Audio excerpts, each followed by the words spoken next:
does ADHD, like you talked about ADHD and porn, like is there a typical behavior with ADHD and porn? Like you're saying it satisfies an immediate need, but like does that manifest any differently with women and men? Like do ADHD things and sexual behaviors manifest differently according to the genders? I Yeah, wonder. They do? for sure it does. Okay. Yes, for sure. Because remember, a lot about ADHD is the gray, is the black and white and the gray, Yeah. and defining the set. Like, what are we trying to satiate? Yeah. Right. So women have one idea, one set of criteria for intimacy. Yeah. And men have another. Men, physicality is always part of that set.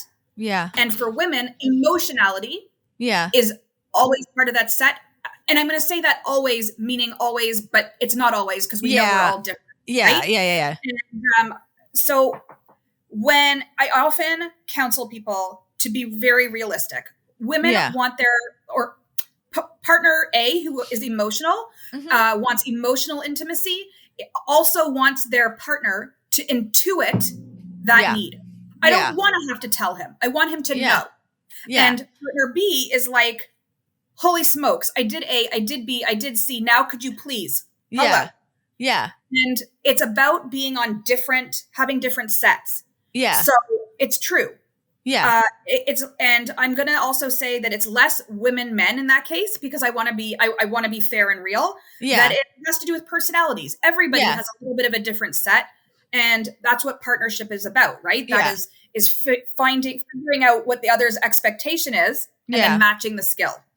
I think that's what screwed me up for years is that I don't think I fit into what I've been groomed, I guess is the word, into believing women should behave like. And it has screwed me up because I don't know that I've needed these emotional things that you're like describing. And like, I didn't know how to talk about it. I want to kind of wheel back on that because that is sort of our social norm, right? I'm referring to a social norm. But we are learning more and more with every module of our class. And with more people that I meet, that this gender divide is not just inaccurate, not just unfair, but completely unnecessary. And it really does us a disservice. If we could just see it as each person having their own set of expectations and needing to communicate and unpack those expectations. So like I hate doing the like women and men, and it has to do with what society puts on us, right? The reason that ADHD is more diagnosed in boys than girls is because we look for certain behaviors and have certain expectations about boys versus girls. Like, thank you. And I think that's like, I don't know, like I'm all over the place now because of my ADHD brain, but like that, like, I think one of the core reasons why I've like struggled with like understanding it and why I couldn't see it in myself, it was because of things like that. I think that like, I don't know, I was programmed in a certain way to be like, and I think everyone around me is programmed in that same way, like boys behave like this and girls behave like that. I don't think I fit properly. I do think that men and women are different, but I do think that we socialize men and women very differently. And I'm always grappling with like what I don't like we're wired this way. I don't like that. Cause like the more we're exploring these things, the more it's like, why it's bullshit. Like nobody's wired like anyway, but anyway, like I think the studies and the topics that really get me the most are the differences between men and women. And I like salivate over it because I want to learn so much more because I felt like I never quite fit into a box properly. And that like I want to know how we're different. And then as soon as I start examining it, it's like it's so much of it is socialized, like so much of it. And I can't divide. Like I can't be like, where did it come from? You know what? I have to tell you, like, I'm just making notes because as I was thinking, I didn't want to forget and lose my term. Yeah. Like, lose my words. I don't think we're wired either. I would say we're programmed. Yeah. Right. Yeah. It's a bit like Apple versus IBM. Right. We program differently, and you can't use the same languages interchangeably to program an Apple as you can an IBM. Yeah. And it's the same. We program girls and we program boys. Yeah. And have a very hard time accepting and moving through and processing for ourselves the opposite. Right? Oh, that's a person who presents female but is behaving Yeah. That is Yeah. like the outside looks like an IBM. Oh, but we have to program it like an Apple. Yeah. That's super hard for our culture. Yeah. That said, I think in this way, programming is a lot like grooming. Yes. Yeah. I use the word grooming. Like that's the only thing that makes sense to me. It is. It's like Yeah. Yeah. Yeah. So, and we do ourselves a tremendous disservice by grooming. Yeah, it affects consent. It affects our view of ourselves. It affects how we see ourselves with respect to other people. Yeah. Yeah.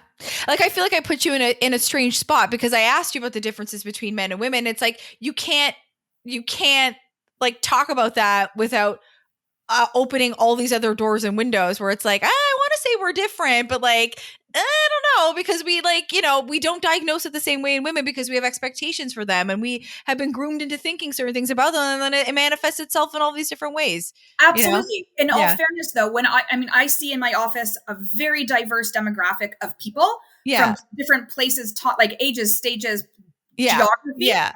And there's a very big difference in the programming of our women and men who are from Spain, from Europe, or from Arab countries, or Buddhist communities, or Africa, or whatever, because that's the way we program, that's the way we groom. It's it's very culturally relative. Yeah, and of course. My Latina clients come to my couch very different than my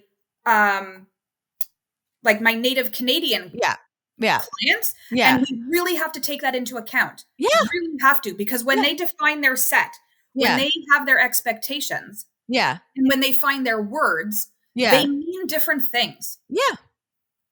So it's, for me, less man woman and more like how are we programmed? The notion that your childhood, your ethnicity, your religion, your class, that all of these things can impact the way that you behave and behave sexually is not. Of course it does. Of course it does. Of course it does. Of all of our experiences. We are the sum. If any single domino falls a different way, you are forevermore a different person. I know. 100%. I was raised a certain way. I just never felt like I fit sexually somewhere. Like I've never felt like my behaviors, everything that I had been groomed into believing that women are how we're supposed to behave and what we want. Like, Rina, I never wanted a boyfriend growing up. I never wanted to get married. I do have a long-term partner and I have a child, but like that was hard for me. And everyone, I feel like my whole life I should have been put in a tube and studied in a lab. Nothing about me made sense.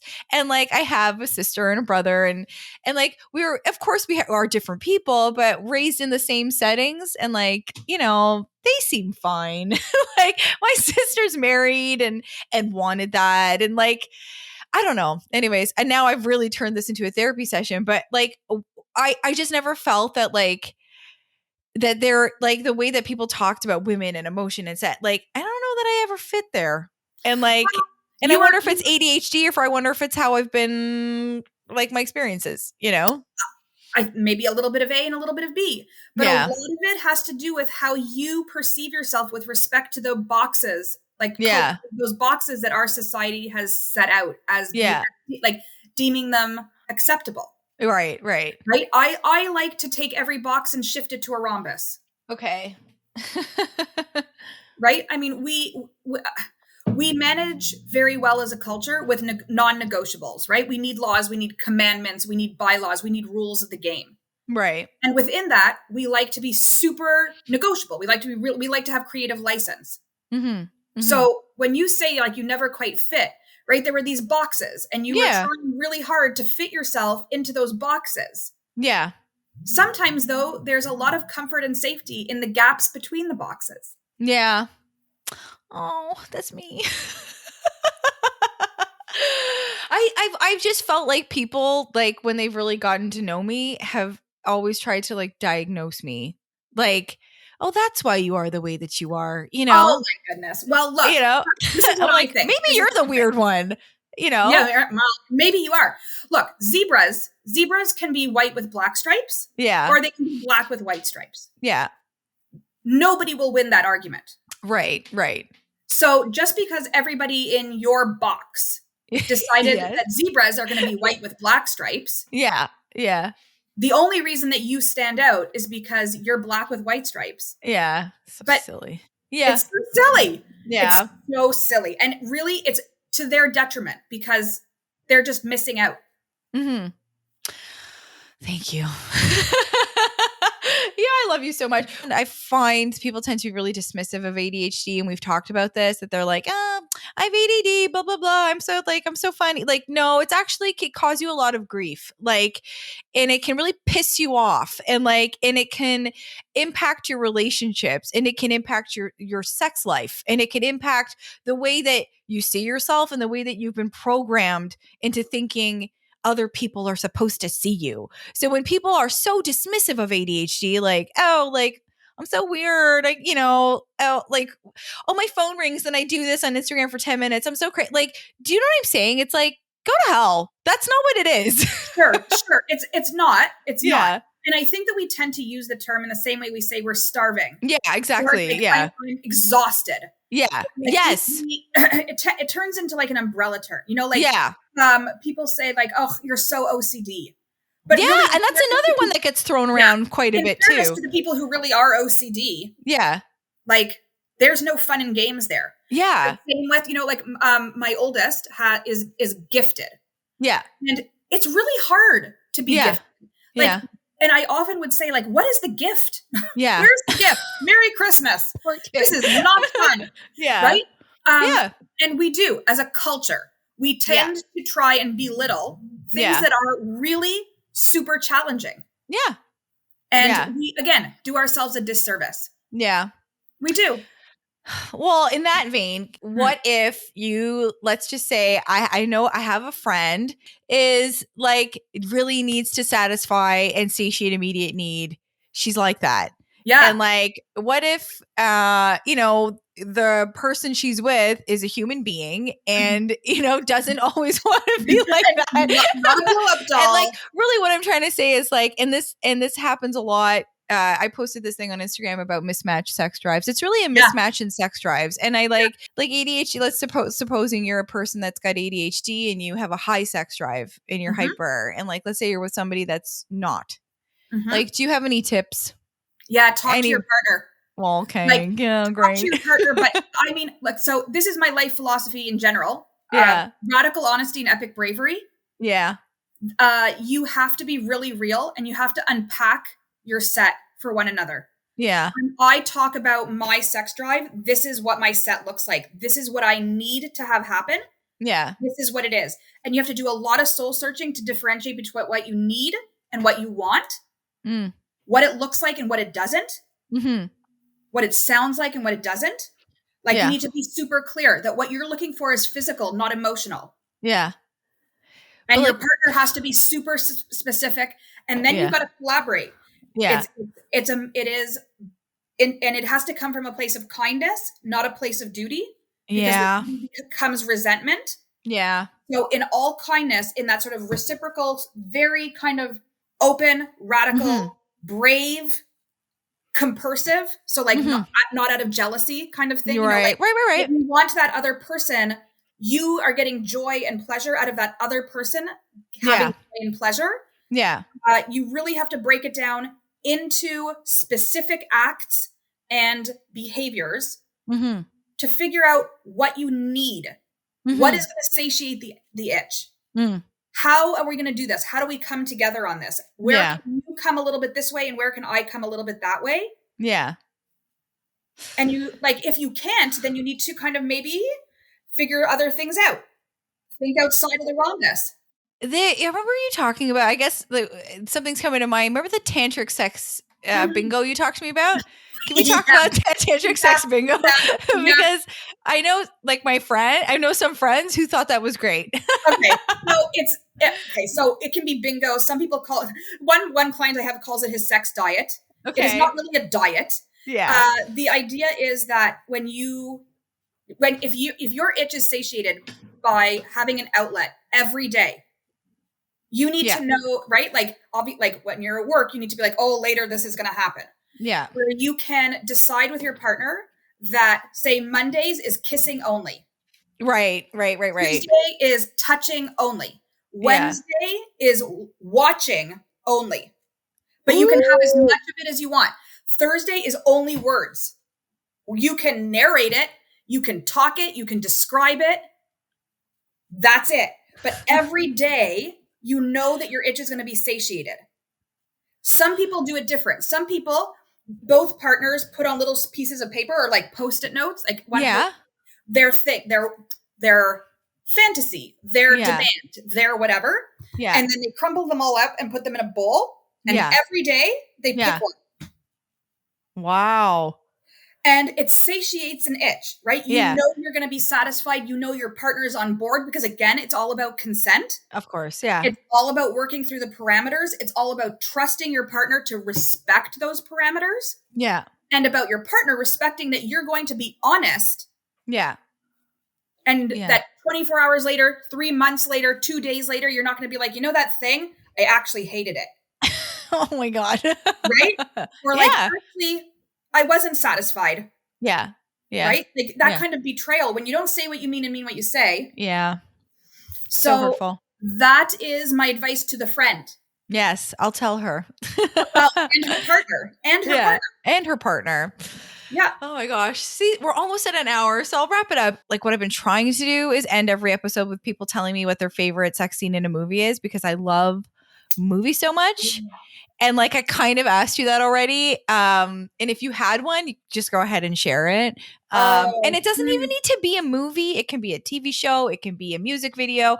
And it doesn't even need to be like, so it's just, I was raised on pop culture. Like that's what raised me. That's my sex education. And it wasn't just like, it wasn't like how to do it. It was like, okay, that's how I'm going to like be. Oh, holy shit. Yeah. Like, you know what? I was thinking about this recently when we had to do our assignment about, fantasy.